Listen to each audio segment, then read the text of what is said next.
ఎప్పటికప్పుడు తాజా వార్తలు అందిస్తున్న N1 studio 24/7. Welcome to N1 studio news. బులెటిన్ల ముందుగా హెడ్లైన్స్. భారత్ అమెరికా టెక్ భాగస్వామ్యం కీలకం, సుందర్ పిచాయ్.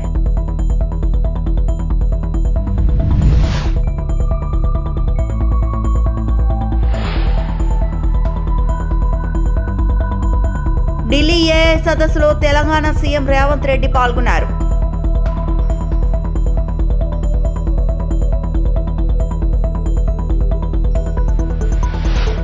పుష్కరాల్లో గోదావరి పవిత్రతకు కట్టుదిట్టమైన చర్యలు, మంత్రి నిమ్మల.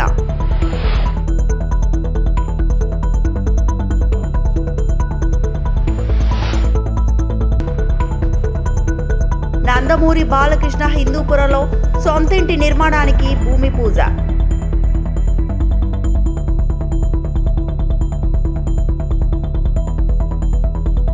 అమీర్పేట మైత్రివనంలో అగ్ని ప్రమాదం, ఇన్స్టిట్యూట్లో విద్యార్థులు చిక్కుబాటు.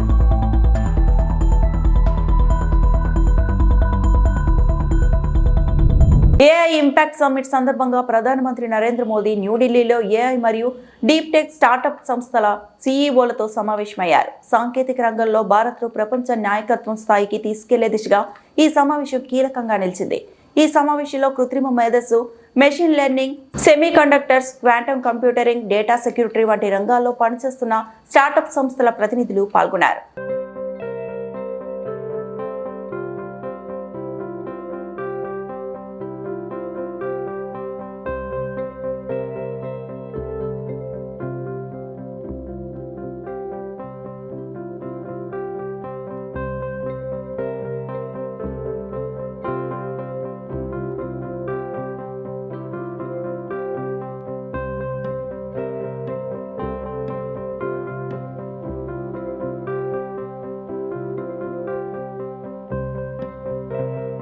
Google CEO Sundar Pichai Bharat America technology భాగస్వామ్యాన్ని ప్రశంసించారు. అమెరికా నేతృత్వంలోని పాక్స్ సిలికా కార్యక్రమంలో భారత్ చేరడాన్ని ఆయన అభినందించారు. ఈ కార్యక్రమం ముఖ్య ఉద్దేశం టెక్నాలజీ సరఫరా వ్యవస్థలను సురక్షితంగా ఉంచడం మరియు రెండు దేశాల మధ్య వాణిజ్య భాగస్వామ్యాన్ని పెంపొందించడం అని తెలిపారు. కృత్రిమ మేధస్సు ప్రయోజనాలు అందరికీ అందాలంటే దేశాలు కలిసి పనిచేయాలని పిచాయ్ అన్నారు. భారత్లో ఏఐ అభివృద్ధికి గూగుల్ పూర్తి సహకారం అందిస్తుందని చెప్పారు. రైతులకు వర్షాల అంచనాలు, ఆరోగ్య సేవల్లో సాంకేతిక సహాయం, మరిన్ని భాషల్లో సమాచారం అందుబాటులోకి తీసుకురావడం వంటి పనులు చేస్తున్నామని వెల్లడించారు. భారత్లో ఏఐ భవిష్యత్ ఎంతో గొప్పగా ఉంటుందని ఆయన విశ్వాసం వ్యక్తం చేశారు. I believe India is going to have an extraordinary trajectory with AI, and we are supporting with a full stack commitment, including products, skilling, and infrastructure. First, products.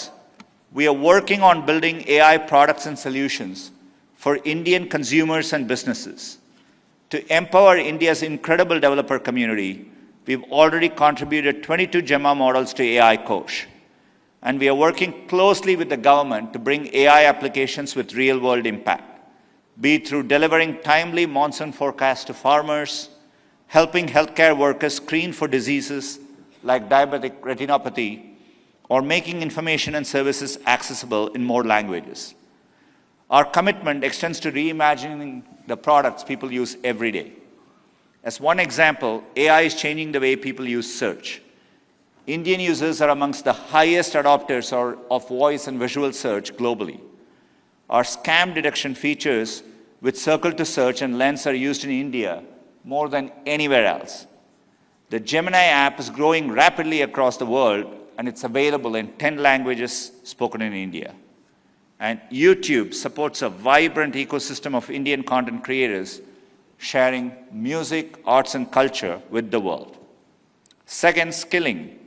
Through the AI Skill House, we are working to equip 10 million future Indian leaders with the tools to drive global progress.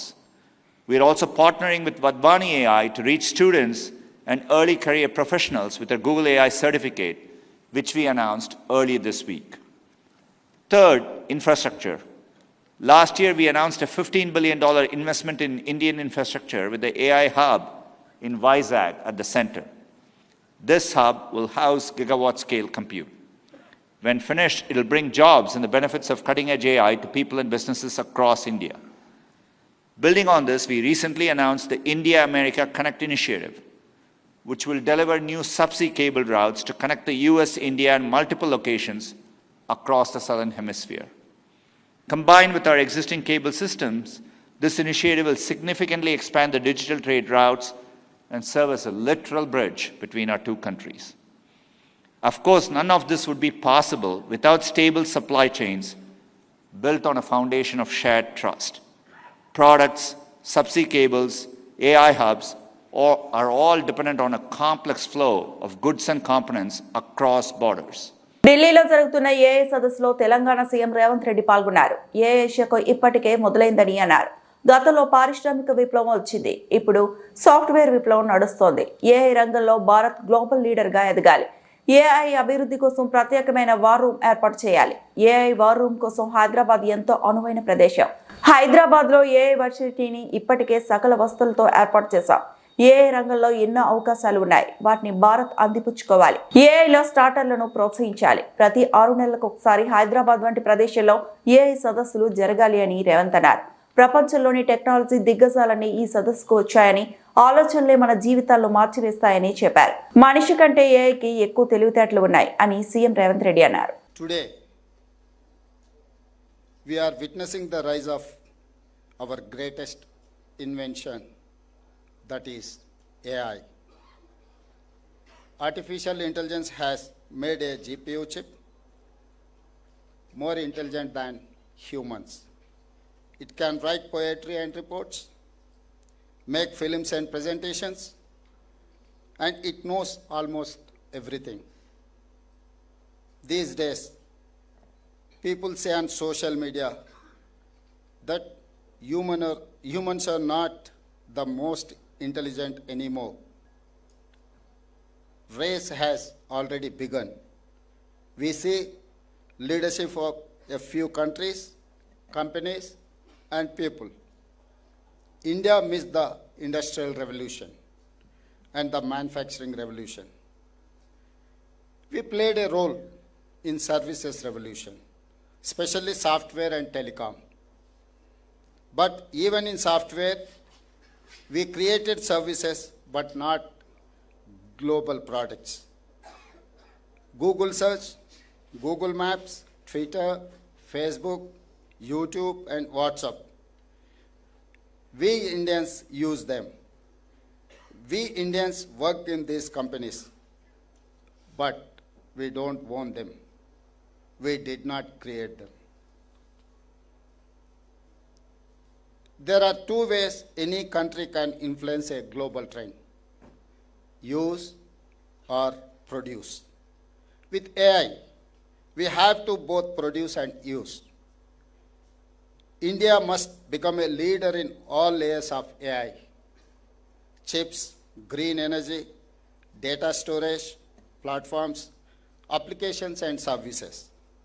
We must create a roadmap to ensure a real leadership in top 3 layers. Secondly, India must create a war room with center and states to monitor and respond to AI developments.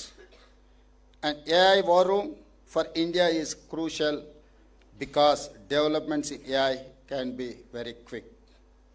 Hyderabad can build an AI war room for India with support of Government of India. We need to establish an AI university of global standards with top facilities focusing on original research. We have seen many of controversies in this event. Fourthly, to lead an AI revolution, we have to manufacture GPU chips. We have to become part of the entire supply chain. We must get rare minerals. Fifth, we have to put a system to estimate job losses because of AI. India cannot delay this anymore. We have to invest massively in reskilling of people who lose their jobs. India needs an AI fund for startups, so our youth can work on all areas of AI and aim to become unicorns. Telangana can establish an AI startup village for entire country with support. Hindupuram తనకు సొంతూరు లాంటిదని నటుడు MLA Balakrishna అన్నారు. నియోజకవర్గ ప్రజలకు అందుబాటులో ఉండడం కోసం ఇక్కడ సొంతింటి నిర్మాణానికి పూనుకున్నట్లు ఆయన తెలిపారు. వర్ణమ్మ కాలనీలో సొంతింటి నిర్మాణం కోసం బాలకృష్ణ శుక్రవారం భూమి పూజ చేశారు. అనంతరం నిర్మాణ పనులు ప్రారంభించారు. హిందూపురాన్ని అన్ని విధాలా అభివృద్ధి చేస్తామని బాలకృష్ణ తెలిపారు. సంతోషంగా ఉంది. ఈ రోజు సొంతింటికి ఇక్కడ భూమి పూజ చేయడం జరిగింది.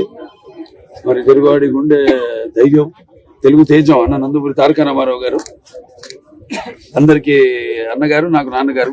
ఆయన 85లో ఇక్కడి నుంచి శాసనసభ్యుడిగా ఎన్నికవ్వడం, మా నాన్నగారిని 3 సార్లు శాసనసభ్యులుగా ఎన్నుకుని ముఖ్యమంత్రిని చేసిన ఘనత, అలాగే ఒక చరిత్ర సృష్టించింది హిందూపురం నియోజకవర్గం ప్రజలు.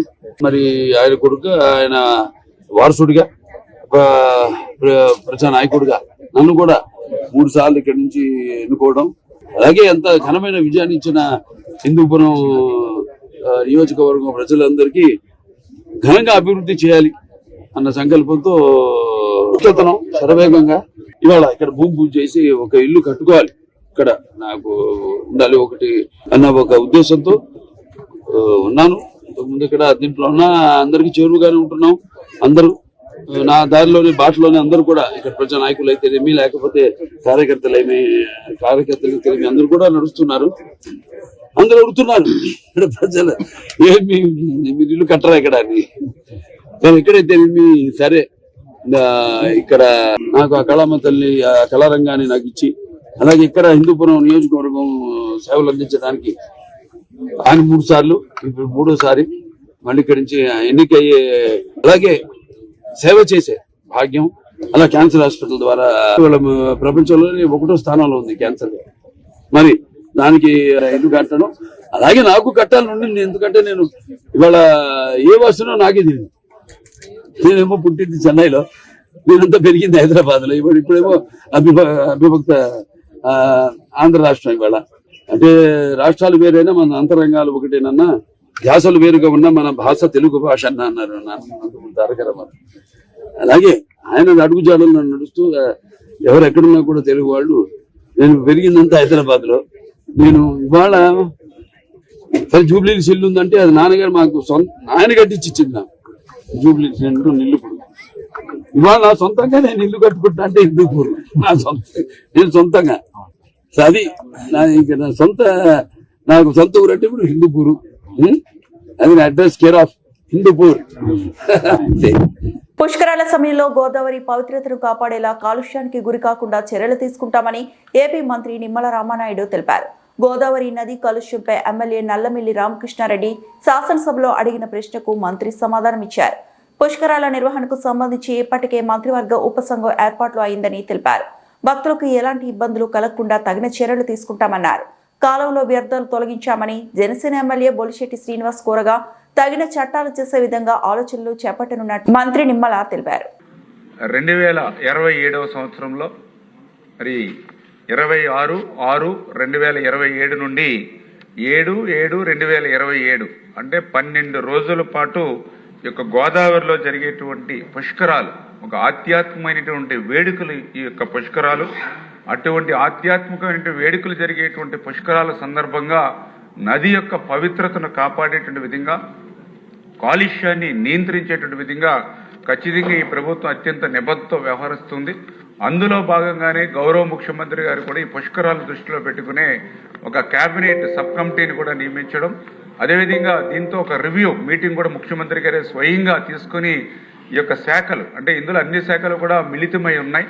పర్టికులర్గా ఏదైతే ఈ యొక్క revenue, endowment, irrigation, R&B, Panchayati Raj, health, ఇట్లా ఏదైతే ఎలక్ట్రిసిటీ, టూరిజం, పొల్యూషన్ బోర్డు గౌరవ సభ్యుడైనట్టుగా ఇవన్నీ కూడా సమన్వయం చేసుకుని ఖచ్చితంగా ఈ యొక్క పొల్యూషన్ లేనటువంటి విధంగా కొన్ని చర్యలు కూడా అంటే భక్తుల యొక్క రద్దీని దృష్టిలో పెట్టుకుని ఆ భక్తుల రద్దీ ఆ యొక్క నది యొక్క పవిత్రత మీద, పొల్యూషన్ మీద పడకుండా ఒక ప్రణాళికాబద్ధంగా తీసుకెళ్ళడానికి ఏవైతే స్నానఘట్టాలు ఏదైతే నిర్మాణం చేస్తూ ఉన్నామో ఆ స్నానఘట్టాలు చూస్తే గతంలో పుష్కరాలు జరిగినప్పుడు 234 స్నానఘట్టాలు ఉంటే ఈ సంవత్సరం దాన్ని 359 అంటే 125 స్నానఘట్టాలు ఎక్కువ మన ప్రతిపాదనలు ప్రభుత్వానికి పంపించడం జరిగింది అధ్యక్ష. అంటే తద్వారా ఎక్కువ స్నానఘాట్లు ఉండి ఎక్కువ చోట్ల పబ్లిక్ డిస్ప్లే అవుతే తద్వారా కొంత పొల్యూషన్ తగ్గించడానికి, కొంత నియంత్రించడానికి అవకాశం ఉంటుందనేటువంటిది ఒకటి.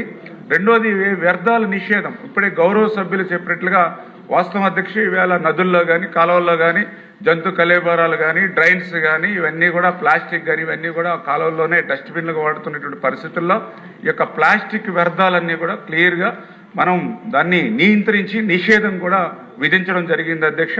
అదేవిధంగా ఆ సమయంలో ఆ పూజా సామాగ్రి కానీ అదేవిధంగా పువ్వులు కానీ ఎటువంటి అయితే మనం నదుల్లో వేస్తామో పవిత్రంగా దాన్ని కూడా ఎప్పటికప్పుడు తొలగించేటువంటి విధంగా తీసే విధంగా కూడా చర్యలు తీసుకోవాలని. హైదరాబాద్ అమీర్పేట మైత్రివనంలో నీలగిరి బ్లాక్ భవనంలో అగ్ని ప్రమాదం చోటు చేసుకుంది. 4వ అంతస్తులోని ఓ ఇన్స్టిట్యూట్ లో చిక్కుకున్న విద్యార్థులు ప్రాణాలు రక్షించుకునేందుకు బాల్కనీ నుండి కింద అంతస్తులకు దిగిన విద్యార్థులు పైన చిక్కుకున్న మరికొంతమంది విద్యార్థులను బాల్కనీ నుండి కాపాడే ప్రయత్నం చేస్తున్న పోలీసులు, ఫైర్ సిబ్బంది.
తాడిపత్రి ప్రజలకు మౌలిక సదుపాయాలను ఎలాంటి ఇబ్బందులు లేకుండా అందించడమే లక్ష్యంగా తాను తన తండ్రి మున్సిపల్ చైర్మన్ జేసీ ప్రభాకర్ రెడ్డితో కలిసి ప్రణాళికాబద్ధంగా పనులు చేపట్టనున్నట్లు ఎమ్మెల్యే జేసీ అశ్మిత్ రెడ్డి అన్నారు.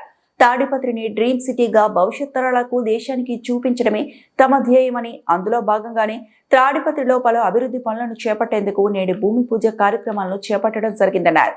ప్రభుత్వం వద్ద నిధులు లేకపోయినా ₹1 కూడా తాడిపత్రి మున్సిపల్ అభివృద్ధి కోసం ఇవ్వకపోయినా పనులను ఏడాదిలోగా పూర్తి చేసి అనుకున్న లక్ష్యాన్ని సాధిస్తామన్నారు. తాడిపత్రి ప్రజలుగా మీరు కట్టే వివిధ రూపాల పన్నుల మొత్తాన్ని మున్సిపల్ చైర్మన్ జేసీ ప్రభాకర్ రెడ్డి చొరవతో ముందస్తు ఆలోచనలతో తాడిపత్రిని అభివృద్ధి పదంలో నడిపించాలన్న లక్ష్యంతోనే తాము ముందుకు వెళ్తున్నామన్నారు. భవిష్యత్తులో మౌలిక సౌకర్యాల కల్పనలో తాడిపత్రి ప్రజలకు ఎలాంటి ఇబ్బందులు రాకుండా మెరుగైన సేవలు అందించడంలో భాగంగానే ఈ అభివృద్ధి పనులను చేపడుతున్నట్లు ఆయన వివరించారు. ఈ అభివృద్ధి పనుల మూలంగా మున్సిపాలిటీకి కొన్ని కోట్ల రూపాయలు ఆదాయం సమకూరడం జరుగుతుందన్నారు. అభివృద్ధి పనుల శంకుస్థాపన కార్యక్రమంలో భాగంగా జాయ్ పార్క్ ఎదురుగా ఉన్న మున్సిపల్ స్థలంలో ₹40 కోట్ల వ్యయంతో మున్సిపల్ కాంప్లెక్స్ షాపింగ్ నిర్మాణానికి ఎమ్మెల్యే జేసీ అశ్మిత్ రెడ్డి, ఆయన తండ్రి మున్సిపల్ చైర్మన్ జేసీ ప్రభాకర్ రెడ్డి భూమి పూజ నిర్వహించారు. అలాగే నందలపాడు నందు సోలార్ ప్లాంట్ ఫేజ్ 1, 2, 3 పనులను ₹4.10 కోట్లతో చేపట్టినందుకు భూమి పూజ నిర్వహించారు. అలాగే భూగర్భం మురుగునీటిని శుద్ధి చేసి వాటిని పరిశ్రమకు నీటిని సరఫరా చేసే పైలట్ ప్రాజెక్ట్ పనులకు ఎమ్మెల్యే జేసీ అశ్మిత్ రెడ్డి, మున్సిపల్ చైర్మన్ జేసీ ప్రభాకర్ నిధులు భూమి పూజ నిర్వహించారు. ఏడాది కాలంలోగా తాడిపత్రిలో అభివృద్ధి పనులను పూర్తి చేయడమే కాకుండా మరిన్ని అభివృద్ధి పనులను చేపట్టడంతో పాటు ప్రజల మెరుగైన నాణ్యత సేవలను అందించి తాడిపత్రిని డ్రీమ్ సిటీగా మార్చి ప్రజలకు ఎలాంటి ఇబ్బందులు లేకుండా చూపడమే తమ లక్ష్యమని ఈ సందర్భంగా వారు ప్రజలకు వివరించారు.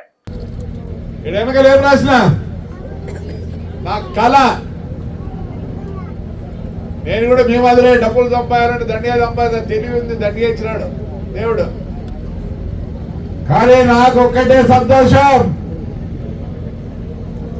దగ్గర ప్రభాకర్ రెడ్డి అందరికి తెలుసు, తెలియని వాడు చేతులు ఎత్తండి. ఏం అర్థం కాలేదా? ప్రభాకర్ రెడ్డి తెలియని వాళ్ళు నుండి చేయొద్దండి అంటారా? మీరిచ్చిన వరం.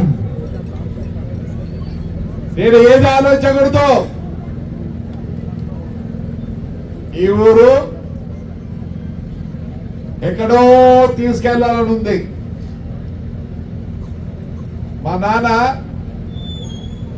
మమ్మల్ని అందరి ప్రపంచం చూపించినాడు. లేదంటే మేము కూడా లుంగిగాళ్ళమే.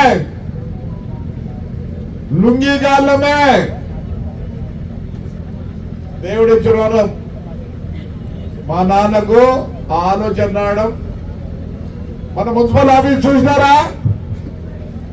చూసినారా? ఎక్కడైనా ఇట్లా మున్సిపల్ ఆఫీసులు ఉన్నాయా? నా కోరిక, నేను 1974లో బిఏ అయిపోయింది. అయిపోయినాక ఏదో నా బస్సులు నాకంతా, నేను బస్సులు కూడా ఎప్పుడు మా అమ్మతో కొట్లాడి ఆడపోయి మరి రన్ చేసుకున్నా. ఎప్పుడుగో కలగంటున్నా నా లైఫ్ ఇలాగుండాలా అని. తోచింది ఒక బుక్ రాయాలని. 2018లో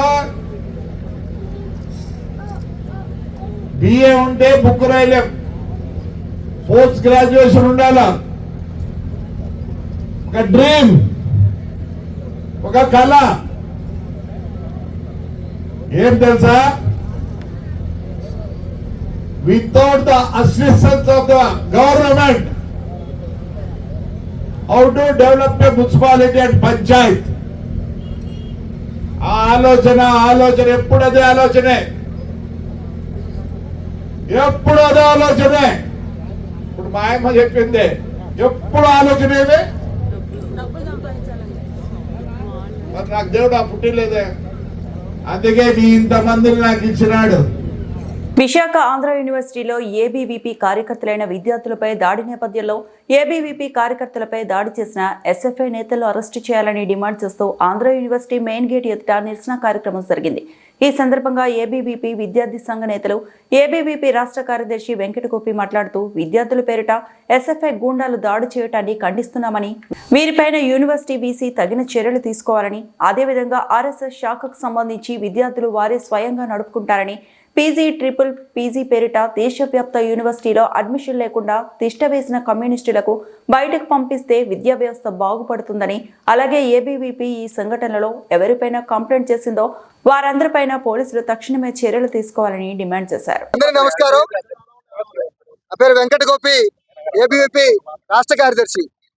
ఏదైతే 17వ తారీఖు ఆర్ఎస్ఎస్ శాంతియుతంగా వారి యొక్క శాఖ నడుపుకుంటా ఉంటే, ఏదైతే కమ్యూనిస్ట్ గుండాలు ఎవరైతే ఉన్నారో వీళ్ళు వారి యొక్క శాఖ శాంతియుతంగా జరుగుతున్నటువంటి శాఖ పైన దాడి చేసి భౌతిక దాడికి పాల్పడటం జరిగింది. మిత్రులారా, విద్యార్థి మిత్రులందరికీ, ఈ రాష్ట్రంలో ఉన్నటువంటి విద్యార్థి మిత్రులందరికీ నేను ఇదే స్పష్టం చేయదలుచుకుంటా ఉన్నాను. ఎవరైతే ఎస్ఎఫ్ఐ పేరుతో విద్యార్థులమని కళ్ళిబుల్లి కబుర్లు చెప్పి ఆంధ్ర యూనివర్సిటీలో ఎస్ఎఫ్ఐ గుండాలు ఎవరైతే ఉన్నారో వీళ్ళు, నేను ఆంధ్ర యూనివర్సిటీ విద్యార్థిని అని చెప్పుకుంటూ ఈ కమ్యూనిస్ట్ గుండాలు ఆర్ఎస్ఎస్ ని ఒక మతోన్మాద శక్తిగా చూపించేటువంటి ధోరణి మనం చూస్తా ఉన్నాం మిత్రులారా. ఎందుకంటే వీరి యొక్క అస్తిత్వాన్ని కోల్పోయినటువంటి పరిస్థితి మనం ఈ రోజు దేశవ్యాప్తంగా, ప్రపంచవ్యాప్తంగా చూస్తా ఉన్నాం. ఇదే కమ్యూనిస్ట్ పార్టీ ఆఫ్ ఇండియా 1925లో డిసెంబర్ లో స్టార్ట్ చేయబడింది.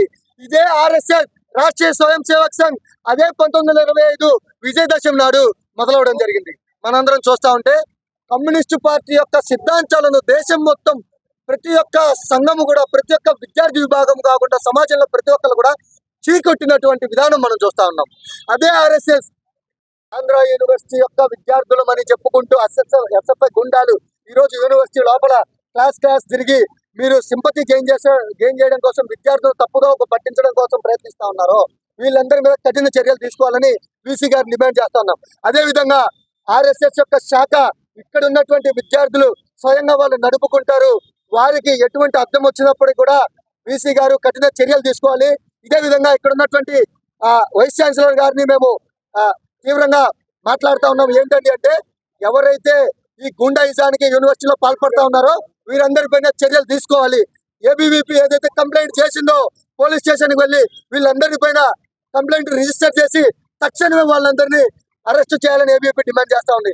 అదే కాకుండా ఈ రాష్ట్రం మొత్తం మనం చూసుకున్నట్టయితే కమ్యూనిస్టు ఆర్గనైజేషన్స్ లో ఉన్నటువంటి విద్యార్థి నాయకులుగా చలంబడి అయినటువంటి ఈ నాయకులందరూ కూడా 30 సంవత్సరాలు పైబడి ట్రిపుల్ పీజీలు పిహెచ్డీల పేర్లతో యూనివర్సిటీల్లో అడ్మిషన్ లేకుండా రాష్ట్ర వ్యాప్తంగా యూనివర్సిటీలో ఉన్నటువంటి కమ్యూనిస్టు విద్యార్థి నాయకులందరినీ కూడా అడ్మిషన్ లేని వాళ్ళందరినీ కూడా పెకిలించి వేసి యూనివర్సిటీలను ప్రక్షాళన చేస్తేనే ఈ రాష్ట్రంలో యూనివర్సిటీలు బాగుపడతాయి, విద్యార్థులకి సమూలమైన విద్య అందుతుందని నేను ఈ విధంగా తెలియజేస్తూ సెలవు తీసుకుంటాను. వందే మాత్రం. మెగాస్టార్ చిరంజీవి పెళ్లి రోజు సందర్భంగా తిరుపతిలో అభిమానులు సేవా కార్యక్రమాలు నిర్వహించారు. మెగా అభిమానులు, జనసేన, టీడీపీ కార్యకర్తలు కలిసి అనాథ పిల్లలకు అన్నదానం చేశారు. తిరుపతిలోని పాస్ మనో వికాస్ కేంద్రంలో మెగాస్టార్ వీరాభిమాని పొర్లదండాల ఈశ్వర్ రాయల్ ఆధ్వర్యంలో ఈ కార్యక్రమం జరిగింది. అనాథ పిల్లలకు భోజనం ఏర్పాటు చేసి వారి ముఖాల్లో ఆనందం నింపారు. ఈ సందర్భంగా ఈశ్వర్ రాయల్ మాట్లాడుతూ మెగాస్టార్ కుటుంబం ఎల్లప్పుడూ సుఖ సంతోషాలతో ఉండాలని శ్రీ వెంకటేశ్వర స్వామిని ప్రార్థించామని తెలిపారు. అలాగే సనాతన ధర్మ పరిరక్షణకు మద్దతుగా త్వరలో తిరుపతి నుంచి అయోధ్య వరకు సైకిల్ యాత్ర చేపట్టనున్నట్లు ప్రకటించారు. ఇలా సేవా కార్యక్రమాల ద్వారా అభిమానులు తమ అభిమానాన్ని చాటుకున్నారు. ఈరోజు ఇక్కడికి వచ్చిన అభిమానులందరూ మన సీనియర్ అభిమానులు రాజేంద్రన్న, రమేష్ నాయుడు, రాజారాయులు, నీల, కొండ రాజమోహన్, గిరిమామ వీళ్ళు ఈరోజు పాల్గొన్నారు. అదేవిధంగా ఈరోజు మాకు చాలా సంతోషం వేస్తున్నది. ఎందుకంటే సురేఖమ్మ గారి గురించి తన మర్దిలను కూడా ఒక స్థాయికి తెచ్చింది, ఫ్యామిలీని కూడా ఒక స్థాయికి తెచ్చింది, కుందెల ఫ్యామిలీని. అమ్మగారికి అదేవిధంగా అన్నయ్య ఎంత కష్టపడ్డాడో సినీ ఫీల్డ్లో వాళ్ళు ఎల్లవేళలా సుఖ సంతోషాలతో ఆరోగ్యాలతో ఎల్లప్పుడూ ఉండాలని మనస్ఫూర్తిగా కోరుకుంటూ ఆంజనేయ స్వామి కృపా కటాక్షాలు ఎల్లవేళలో ఉండాలని త్వరలో నేను కూడా అయోధ్య యాత్ర చేపడుతున్నాను. అన్నయ్య గారికి భారతరత్న రావాలి, రామ్ చరణ్ గారికి అడ్వాన్స్గా హ్యాపీ పుట్టినరోజు సందర్భంగా నేను బయలుదేరుతున్నాను. సనాతన ధర్మాన్ని కాపాడుతున్న మా పవన్ కళ్యాణ్ గారు కూడా బాగుండాలని సైకిల్ యాత్ర తిరుపతి నుంచి కాశీ, అయోధ్య యాత్ర చేస్తున్నాను. త్వరలో ఆ దేవుడు ఎప్పుడు అన్నయ్య మెగా ఫ్యామిలీకి తోడుగా ఉండాలని నేను కోరుకుంటున్నాను. అందరికీ నమస్కారం. ఈరోజు మన తిరుపతిలో పాస్ మనో వికాస్ ఇక్కడ ఉన్న అనాథ పిల్లలకి మన ఈశ్వర్ రాయల్, కొండా రాజా మా అందరి ఆధ్వర్యంలో మేము ఈరోజు అనాథ పిల్లలకి చిరంజీవి గారి పెళ్లి రోజు సందర్భంగా అన్నదాన కార్యక్రమం చేయడం జరిగింది. ఈ వార్తలు ఇంతటితో సమాప్తం.